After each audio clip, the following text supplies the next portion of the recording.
استغفار پر یہ سبق ہے۔ پہلے میری بات یہ یاد رکھیے کہ استغفار اٹھتے بیٹھتے بہت پڑھیے، اور میں نے 40 استغفار 26 صورتوں میں جمع کر دیے ہیں۔ یہ قرآن کے استغفار ہیں، اسے پڑھنے کا بہت اہتمام کریں۔ اللہ تعالیٰ قرآن میں فرماتے ہیں، پیارے نبی جی، آپ کے ہوتے ہوئے اللہ کا عذاب امت پر نہیں آئے گا۔ وما کان اللہ لیعذبہم وانت فیہم، اور آپ کی امت جب تک استغفار کرتی رہے گی عذاب میں مبتلا نہیں ہوگی۔ وما کان اللہ لیعذبہم وانت فیہم وما کان اللہ معذبہم وہم یستغفرون۔ یہ استغفار اتنی بڑی چیز ہے۔ اب استغفار پر احمد ابن حنبل کا ایک قصہ مختصر سا سن لیجئے۔ امام احمد ابن حنبل ایک مرتبہ کسی گاؤں میں یا کسی جامع مسجد میں گئے، عشاء کی نماز پڑھی۔ عشاء کی نماز پڑھنے کے بعد خوب سردی تھی، امام صاحب بیٹھ گئے اپنا کام کرنے کے لیے۔ مؤذن آیا، مؤذن نے کہا کہ دیکھیے حضرت، ہماری مسجد کا قانون ہے کہ نماز کے 1 گھنٹہ کے بعد مسجد بند کر دیتے ہیں، آپ باہر چلے جائیے۔ امام صاحب نے کہا بھی میں شہر کا مفتی ہوں، شہر کا عالم ہوں، یہ کہا بھی میں نہیں جانتا کسی کو، آپ باہر جائیے، میری ڈیوٹی ہے۔ امام صاحب باہر نکل گئے۔ سردی کی رات، پالا بہت پڑ رہا تھا، کہاں جاؤں، کوئی جگہ نہیں۔ تو باہر جہاں وضو کرنے کی جگہ تھی وہاں جگہ مل گئی امام صاحب کو۔ امام صاحب نے وہاں اپنا مصلی وغیرہ بچھا کر اپنا کام شروع کر دیا۔ تو کتابوں میں لکھا ہے کہ 1-2 گھنٹے کے بعد پھر مؤذن آیا، بھئی آپ کو میں نے مسجد سے نکالا اور آپ نے یہاں ڈیرا ڈال دیا، یہاں سے بھی نکلیے آپ۔ تو مسجد سے باہر کر دیا ایک دم اور دروازہ بند کر دیا۔ امام صاحب فرماتے تھے کہ موت مجھے دکھائی دے رہی تھی، موت کی آہٹ میں نے سنی ہے، سردی خوب، بڑھاپا، کتابیں ہاتھ میں، کہاں جاؤں، پانی بھی پڑ رہا ہے، بارش بھی گر رہی ہے، بجلیاں بھی چمک رہی ہیں، گرج بھی ہو رہا۔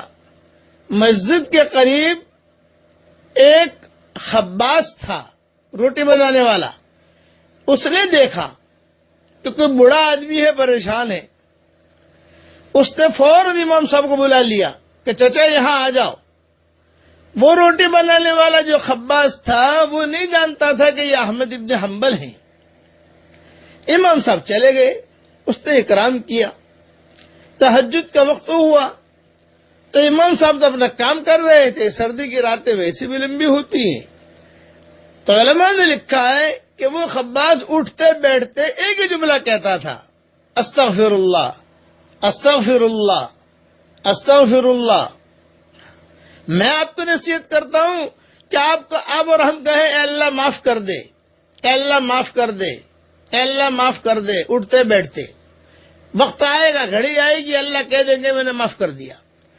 امام صاحب سنتے رہے تو امام صاحب نے خباز سے کہا کہ بھی تیری زبان سے میں نے استغفار بہت سنا ہے، ہر روٹی کے اوپر، ہر پیڑے کے اوپر تو استغفر اللہ، استغفر اللہ کہتا ہے، کب سے تیرا معمول ہے؟ اس نے کہا 20 سال سے میرا یہ معمول ہے، اور میں جو دعا کرتا ہوں اللہ میری دعا قبول کر لیتا ہے، لیکن 20 سال سے ایک دعا کر رہا ہوں جو اب تک میری قبول نہیں ہوئی ہے، میں انتظار میں ہوں کہ میری وہ دعا کب قبول ہوتی ہے۔ امام صاحب نے کہا ابھی کون سی دعا ہے تیری جو اب تک قبول نہیں ہوئی؟ تو اس نے روتے ہوئے کہا میں 20 سال سے دعا کرتا ہوں کہ اے اللہ احمد ابن حنبل سے میری ملاقات کرا دے۔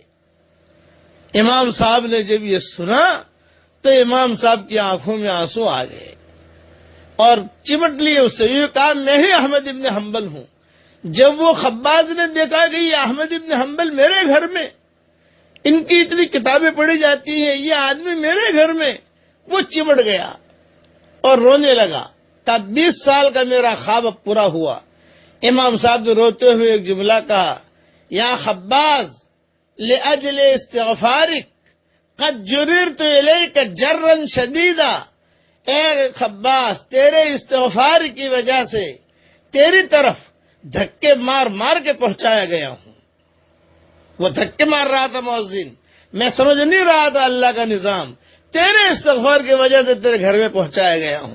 یہ استغفار بہت بڑی چیز ہے، اس لیے میرے ساتھ پڑھ لیجئے، استغفر اللہ الذی لا الہ الا هو الحی القیوم واتوب الیہ۔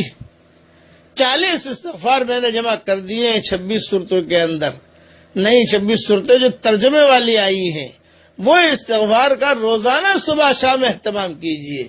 استغفار کی بہت فضیلتیں ہیں، کل انشاءاللہ عرض کروں گا۔ اللہ تعالی ہم سب کے چھوٹے بڑے گناہوں کو معاف کر دے، آمین آمین۔ والسلام علیکم ورحمۃ اللہ وبرکاتہ۔